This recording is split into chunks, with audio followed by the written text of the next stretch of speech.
listeners, welcome to our Learn Myself.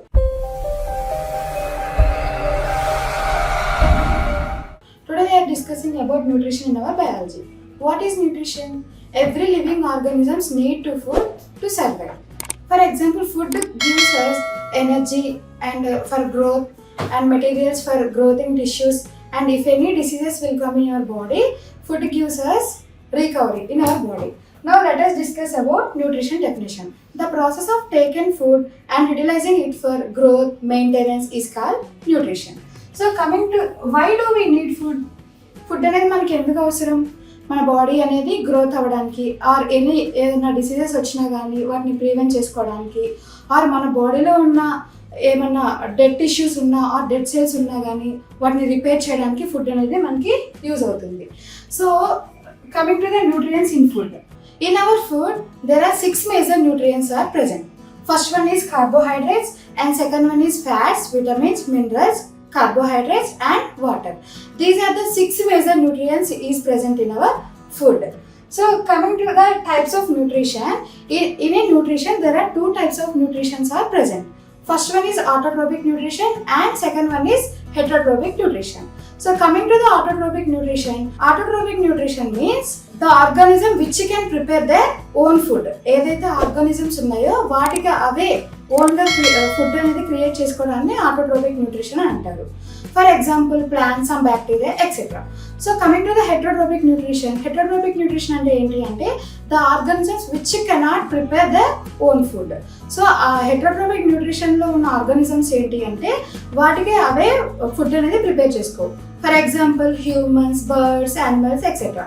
So ఈ living organisms అన్నీ కూడా వేరే దాని మీద ఫుడ్ కోసం డిపెండ్ అయి ఉంటుంది. So that's why we call as heterotrophic nutrition in organisms. So now let us discuss about nutrition in humans. Generally న్యూట్రిషన్లో 2 టైప్స్ ఉంటాయి. న్యూట్రిషన్ ఇన్ ప్లాంట్స్ ఉంటుంది and nutrition in living organisms ఉంటాయి. So నేను ఎగ్జాంపుల్గా nutrition in humans అంటే హ్యూమన్స్లో ఉన్న nutrition గురించి ఇప్పుడు డిస్కస్ చేయబోతున్నా.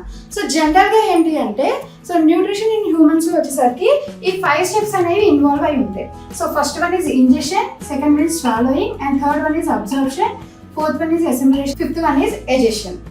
సో ఇక్కడ మనం అబ్జర్వ్ చేసినట్టయితే ఇక్కడ హ్యూమన్ డైజెస్టివ్ సిస్టమ్ అనే డయాగ్రామ్ ఉంది. సో ఈ డైజెస్టివ్ సిస్టమ్ ప్రకారంగా అంటే పార్ట్స్ ప్రకారంగా మన ఈ 5 ప్రాసెస్ అనేది అక్కర్ అవుతుంది. So let us discuss about this. So మనం ఎప్పుడైతే ఇక్కడ when we observe this part, this is mouth. So first ingestion అంటే ఏంటి అంటే మనం మౌత్ నుంచి ఫుడ్ తీసుకుంటాం అండ్ మౌత్ నుంచి ఫుడ్ తీసుకున్న తర్వాత ఏం చేస్తాం? చూయింగ్ ద ఫుడ్, మన టీత్తో ఫుడ్ని చ్యూ చేస్తాం. సో చ్యూ చేసిన తర్వాత ఏమవుతుంది? ఫుడ్ అనేది ఏదైతే ఈసోఫేగస్ ఉందో ఆ ఈసోఫేగస్ నుంచి స్టమక్లోకి రావడం జరుగుతుంది. సో ఈ ప్రాసెస్ ఏదైతే ఉందో దాన్ని ఇంజెషన్ అంటారు. స్వాలోయింగ్ అంటే ఏంటి అంటే ఇక్కడ సెలైవా ఎప్పుడైతే మనం ఫుడ్ తీసుకుంటామో సెలైవాతో మిక్సప్ అవుతుంది. సో ఆ సెలైవాతో మిక్సప్ ఎలా అవుతుంది? సెలైవా అనేది ఎలా సెక్రెట్ అవుతుంది అంటే ఏదైతే ఇక్కడ ఈసోఫేగస్ ఉందో ఇక్కడ సెలైవరీ గ్లాండ్స్ అనేవి ప్రెజెంట్ అయి ఉంటాయి. సో సెలైవరీ గ్లాండ్స్ ఏం చేస్తాయి? ఫుడ్ అనేది మన ఈసోఫేగస్ నుంచి లోపలికి వెళ్ళేటప్పుడు సెలైవరీ గ్లాండ్స్ అనేది సెలైవా అనేది రిలీజ్ చేస్తుంది. సో ఆ సెలైవా రిలీజ్ చేయడం వల్ల ఫుడ్ అనేది ఈసోఫేగస్ నుంచి స్టమక్కి వెళ్తుంది. సో ఈ ప్రాసెస్ని ఇంజెషన్ అంటారు. నెక్స్ట్ స్వాలోయింగ్కి వచ్చేసరికి ఈ నమిలిన ఫుడ్ అనేది స్టమక్లోకి వెళ్తుంది. సో ఆ స్టమక్లోకి వెళ్ళినప్పుడు ఏంటి అంటే 3 టైప్స్ ఆఫ్ యాసిడ్స్ అనేవి రిలీజ్ అవుతున్నాయి. ఏమేంటి అవి? HCl and pepsin, mucus. HCl అనేది ఏం చేస్తుంది అంటే ఈ మన ఫుడ్ని ఈజీగా డైజెస్ట్ చేయడానికి యూజ్ చేస్తుంది. ఆర్ మన ఫుడ్లో ఏమైనా కార్బోహైడ్రేట్స్ ఏమైనా ప్రెజెంట్ అయి ఉంటే ఈ HCl యాసిడ్ అనేది గ్రిప్లో పెట్టుకుంటుంది అనమాట. సో ఈ పెప్సిన్ అనే హార్మోన్ ఏం చేస్తుంది అంటే మనం తీసుకున్న ఫుడ్లో ఏదైనా ప్రోటీన్స్ ఉంటే ఆర్ విటమిన్స్ ఏమైనా ఉంటే ఆ ప్రోటీన్స్, విటమిన్స్ని కూడా మన బాడీకి ఇవ్వడానికి ట్రై చేస్తుంది. సో ఏదైతే మ్యూకస్ ఉంటుందో ఈ మ్యూకస్ అనేది మన స్టమక్కి ఒక లైనింగ్ లాగా ప్రొటెక్ట్ చేస్తుంది అనమాట. సో ఈ ప్రాసెస్ని అబ్జార్ప్షన్ అంటారు. సో ఎసిమిలేషన్ అంటే ఏంటి అంటే ఆల్రెడీ ఈ ఈసోఫేగస్ నుంచి వచ్చిన ఫుడ్ అంతా కూడా ఈ స్టమక్లో ఉంటుంది. ఆ స్టమక్లో ఉన్న ఈ త్రీ యాసిడ్స్ ఏం చేస్తాయి అంటే ఫుడ్ని they can break down into complex molecules into smaller molecules. Smaller మాలిక్యూల్స్ని కన్వర్ట్ చేస్తాయి. దాన్ని ఏమంటారు అంటే కైమ్ అంటారు. ఇప్పుడు ఈ ఎసిమిలేషన్ ప్రాసెస్లో ఈ కైమ్ అనే ఫుడ్ని ఏం చేస్తాయి అంటే స్లోగా ఈ స్టమక్ నుంచి దీని ప్యాంక్రియాస్ సపోర్ట్తో ఈ స్టమక్లో నుంచి ఈ లార్జ్ ఇంటెస్టైన్కి పాస్ చేయడం జరుగుతుంది. సో ఈ లార్జ్ ఇంటెస్టైన్కి ఫుడ్ అనేది పాస్ చేసినాక ఏమవుతుంది అంటే సో దాంట్లో అంటే ఫుడ్ అంటే ఏంటి ఇక్కడ కైమ్. సో ఈ కైమ్ ఏం చేస్తుంది అంటే ఈ లార్జ్ ఇంటెస్టైన్లో సో ఈ ఫుడ్లో ఉన్న ఫ్యాట్స్ కానీ విటమిన్స్ కానీ మినరల్స్ కానీ ఏం చేస్తుందంటే మన బాడీలో ఉన్న పార్ట్స్కి మొత్తం ఇస్తుంది. ఎలా ఇస్తుంది మన బాడీలో ఉన్న పార్ట్స్కి మొత్తం అంటే బ్లడ్లో అనేవి ఈ ప్రోటీన్స్ విటమిన్స్ ఫ్యాట్స్ అనేవి డిజాల్వ్ అవుతాయి. సో ఈ బ్లడ్లో ప్రతి ఒక్క సెల్ అనేది ఈ ప్రోటీన్స్ విటమిన్స్ని క్యారీ అవుట్ చేస్తుంది అనమాట. సో ఆఫ్టర్ దట్ ఈ ప్రాసెస్ అయిపోయిన తర్వాత ఏం జరుగుతుంది అంటే వేస్ట్ మెటీరియల్స్ అనేవి మిగిలి ఉంటాయి. సో ఆ వేస్ట్ మెటీరియల్స్ మొత్తం ఏం జరుగుతాయి సో ఈ లార్జ్ ఇంటెస్టైన్లో నుంచి స్మాల్ ఇంటెస్టైన్కి వచ్చేస్తాయి.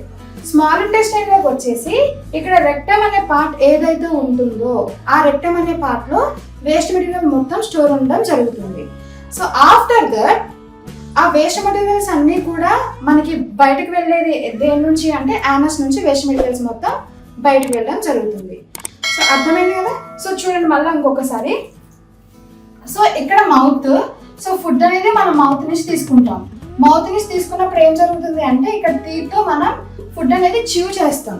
సో ఫుడ్ అనేది చ్యూ చేసిన తర్వాత టంగ్లో నుంచి ఈసోఫేగస్లోకి వెళ్ళాలి.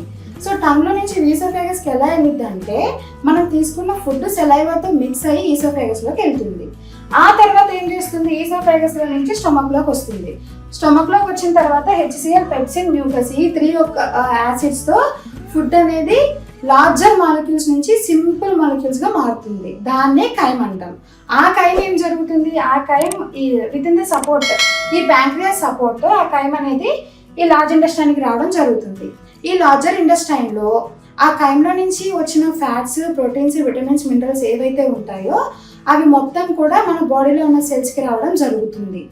ఆఫ్టర్ దట్ వేస్ట్ మెటీరియల్స్ ఏదైతే ఉంటుందో ఆ వేస్ట్ మెటీరియల్స్ మొత్తం కూడా రెక్టంలో స్టోర్ అయి ఉంటాయి. సో యానస్లో నుంచి వేస్ట్ మెటీరియల్స్ మొత్తం బయటకు వెళ్ళిపోవడం జరుగుతుంది. This is the process in human digestive system. So in the next class we will discuss about how nutrition occurs in plants. If you want our videos, please like, share and comment in our videos, and don't forget to subscribe and don't forget to press the bell icon to get notifications in our videos. Thank you.